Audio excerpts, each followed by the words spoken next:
Hello विद्यार्थी मैत्रिणींनो, मागच्या लेसनमध्ये आपण उनी तंतूबद्दल सविस्तर माहिती बघितली आणि आता आपल्याला दुसरा तंतू सुरुवात करायचा आहे, तो म्हणजे रेशमी तंतू.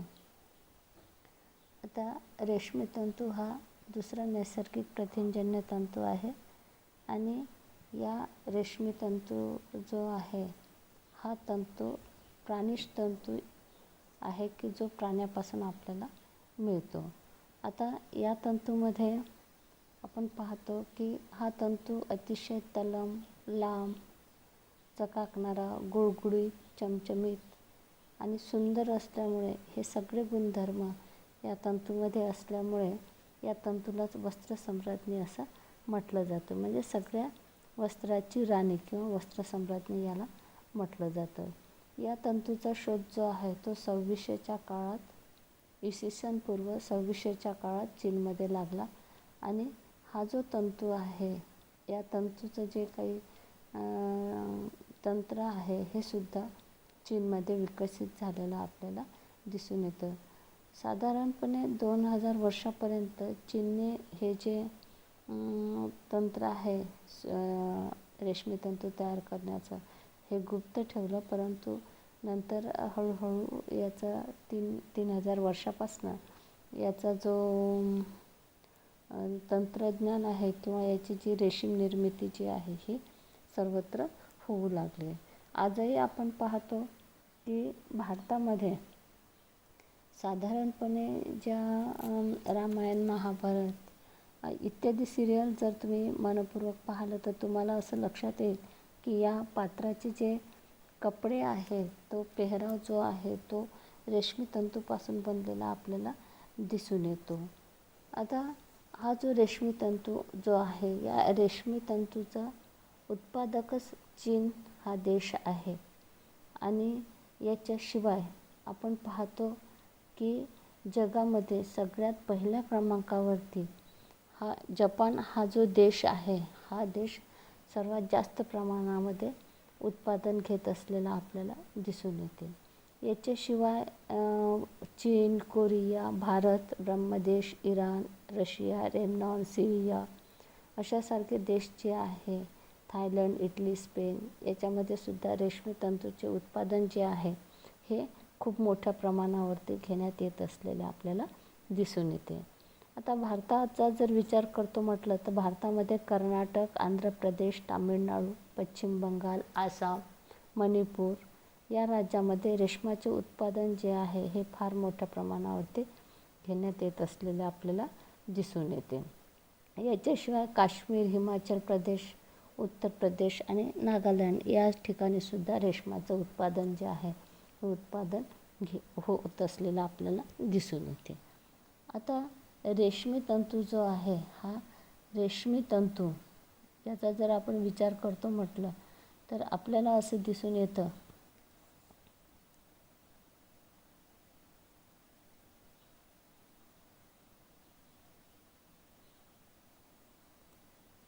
या रेशमी तंतूची उत्पादन प्रक्रिया पाहत असताना आपल्याला असं दिसून येतं की रेशमी तंतू हा पाळीव रेशीम तंतू कशा पद्धतीचा तयार होतो. तर याच्यामध्ये जेव्हा मुद्दाम कीटक पाळून कोशाची निर्मिती केली जाते तेव्हा हा रेशमी तंतू जो आहे हा रेशमी तंतू तयार केला जातो. तर मुद्दाम कीटक पाळून जेव्हा कोशाची निर्मिती केली जाते तेव्हा त्याला सेरिकल्चर असं म्हटलं जातं आणि बॉम्बेक्स मोरी जातीच्या रेशमी कीटकापासून पाळीव रेशीम जे आहे हे रेशीम तयार केले जाते. आता या कीटकांना जी अन्न म्हणून तुतीच्या झाडाची पाने वापरले जातात. तर आता रेशमी तंतू जे आहे या रेशमी तंतूचे आपण धागा उत्पादनाच्या जर प्रक्रिया पाहतो म्हटलं तर त्या पायऱ्या आपल्याला खालील पद्धतीने दिसतात. एक म्हणजे कीटकाचे संगोपन, दुसरे कोशापासून धागा निर्मिती, तिसरं निर्गुंधीकरण आणि चौथं जो आहे वजन वाढविणे. याच्यामधली पहिली जी पायरी आहे ती आहे कीटकाचे संगोपन. आता रेशमी कीटकाच्या जीवनचक्राची ही आकृती तुम्हाला दिसते आहे तुमच्या पुस्तकामध्ये. त्याच्यामध्ये 4 गोष्टी लक्षात ठेवायच्या: अंडी, अळी, कोश आणि फुलपाखरू. अशा 4 अवस्थेमधून रेशमी कीटकाचे जीवनचक्र जे आहे हे जीवनचक्र चालत असते. आणि परीक्षेच्या दृष्टिकोनातून ही आकृती आणि याचं वर्णन जे आहे हे साधारणतः तुम्हाला परीक्षेमध्ये 4 मार्काचं विचारण्यात येते. याच्यामध्ये 1 मार्क जो आहे तो आकृतीला असतो आणि 3 मार्काचं जे माहिती आहे ती माहिती तुम्हाला याच्याबद्दल लिहायची असते. आता याच्यामधली पहिली जी अवस्था आहे ती आहे अंडी. अंडी जी आहे याच्यामध्ये संयोगित मादी संयोगानंतर काही तासात ही मादी जी आहे ही अंडी घालते आणि ही अंडी घालत असताना ती विशिष्ट कार्डावरती घातली जाते. आता ही अंडी जी आहे हे एकमेकांना अशी चिकटून घातली जाते आणि साधारणतः 350 ते 400 या संख्येमध्ये ही मादी जी आहे ही मादी अंडी घालत असते.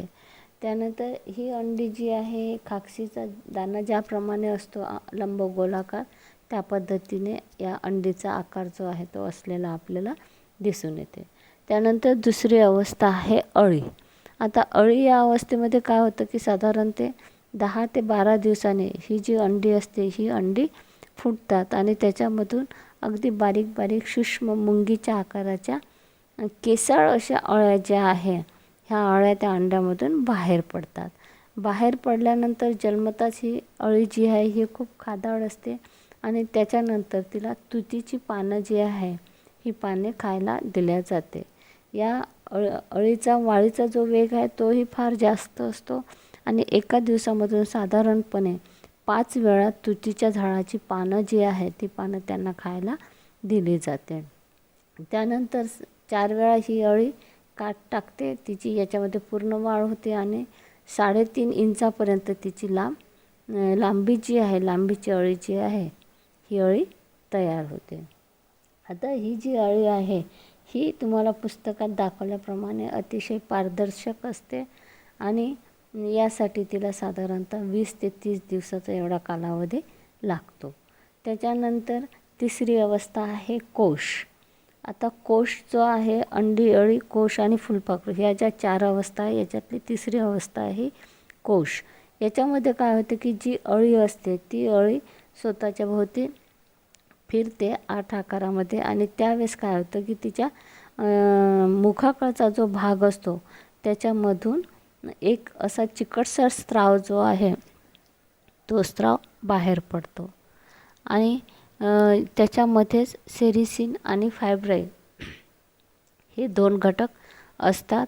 हा जो घटक आहे याच्यामध्ये सेरिसिन आणि फायब्राइन ही अळी स्वतःभोवती 8 आकारात फिरते आणि हवेमुळे मग तो जो कोश आहे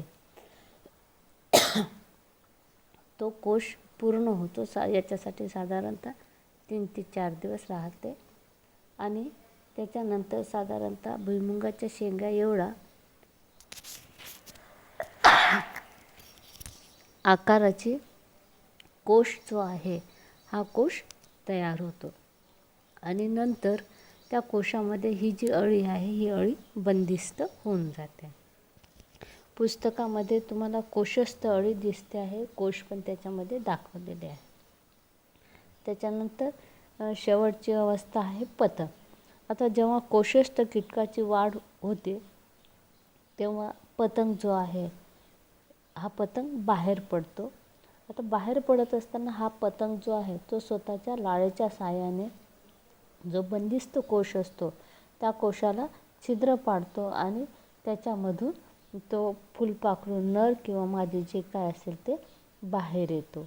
आता लाळेमुळे काय होतं की ते रेशमी तंतू तिथे कमकुवत होतात.